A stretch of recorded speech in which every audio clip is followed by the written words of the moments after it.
Let me talk to you about this date, April 11th, 2025. You see, some people will wake up that morning thinking it's just another Friday. They'll brew their coffee, check their phones, scroll through the news, business as usual. But let me tell you, in the heavens, that date ain't usual. In the spirit, it's a line being drawn. A shift is coming. Now, I'm not here to predict doom. I'm here to proclaim purpose, because everything God allows, he uses. And sometimes God has to shake things, not to break us, but to wake us. You ever seen a snow globe sitting on a shelf? It's calm, peaceful. But shake it, and what happens? All the little flakes start dancing. Things that were settled get stirred up. Why? Because now it's moving. And that's what God is about to do. Shake things, stir things, expose what's been hiding beneath the surface. Some of y'all been asking, why does life feel heavy? Why do I feel stretched? Why is my spirit restless? It's because God's been preparing you for a time such as this. You thought you were breaking down, but you've actually been building up. April 11 marks more than a moment. It marks a mandate. It's a holy interruption. It's a divine checkpoint in time where heaven says, all right now, no more playing church. No more half in, half out. I'm separating the wheat from the chaff. I'm purifying my bride. Let me be real with you. This world has gotten loud. Loud with confusion, loud with distraction, loud with division. And in the middle of that noise, God's voice has been whispering, quiet but clear. He's been saying, come closer, be still, hear me. But come April 11, that whisper becomes a roar. And people are going to have to decide, whose voice will I follow? Because there will be those who stay asleep, who keep walking in circles, chasing success without substance. But then there will be you, the ones who heard the sound, the ones who felt the shift, the ones who said, Lord, I'm ready. Whatever it costs, I'm yours. And make no mistake, there will be shaking. Systems will tremble. Structures built without God will collapse. And that's not judgment, it's mercy. Because God would rather shake your comfort than let you sleep through your calling. This ain't about fear, it's about focus. It's about tuning in to the frequency of heaven and saying, use me, Lord. Shake what you gotta shake, but leave my faith standing. Because those who stand, those who've been in the secret place, those who've been digging wells in prayer when nobody was watching, they're gonna rise with power this world can't ignore. So don't be surprised when it gets uncomfortable. Don't be surprised when people start falling away. Don't be surprised when the truth gets tested. Because the shaking is not the end, it's the beginning. The world may not see it coming, but the Spirit already knows. April 11 is not a pause, it's a push. And I don't know about you, but I'm ready. Because after April 11th, 2025, the shaking won't just happen around us, it's going to happen in us.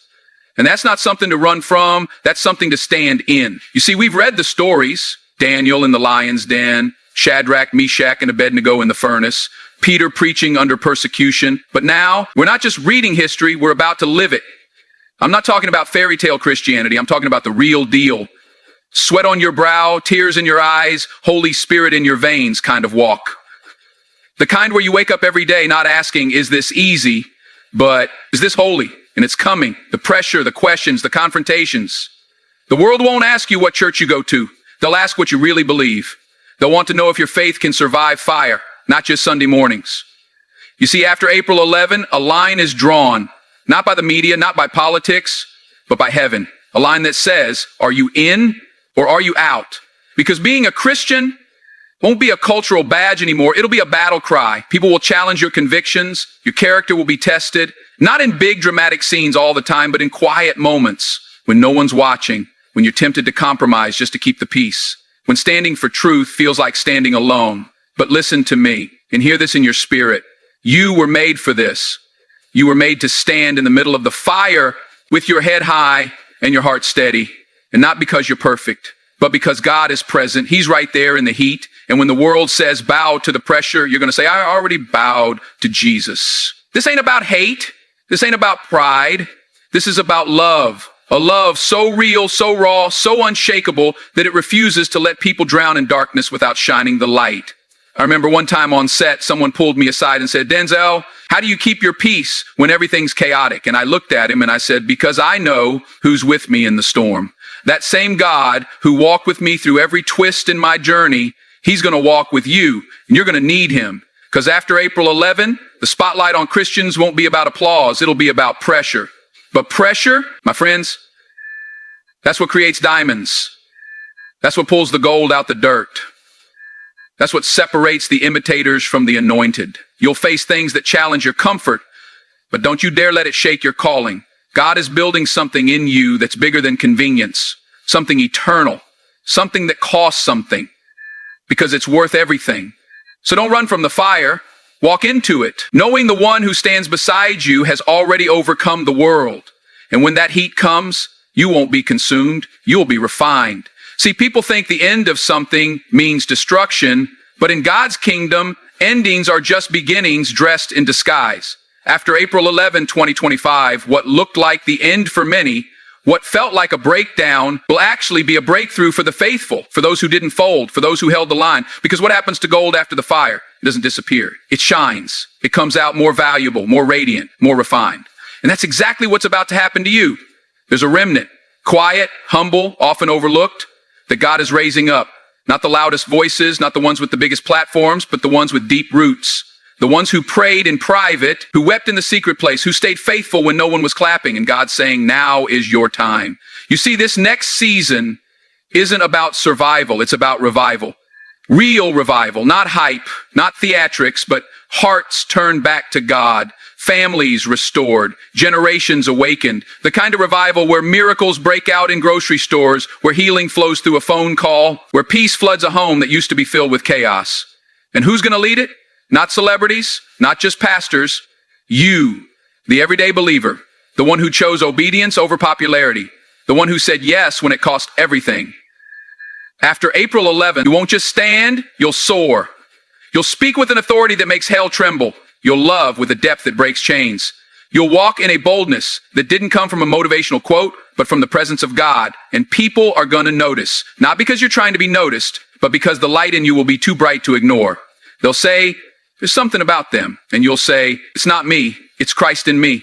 The world is getting darker, but you're getting brighter. The confusion may grow, but your clarity, it's getting sharper. The fear may spread, but your faith, it's getting louder. This is the season where God says, I'm placing my people in positions of influence, not to blend in, but to bring change. Not to entertain, but to transform. So don't think small. Don't hold back.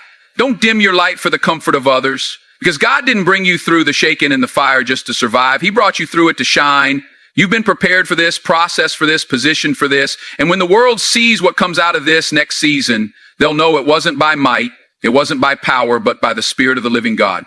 Get ready. After April 11, the world won't be the same, and neither will you. After April 11, 2025, the world might not recognize you because you won't be walking like you used to. You won't be speaking like you used to.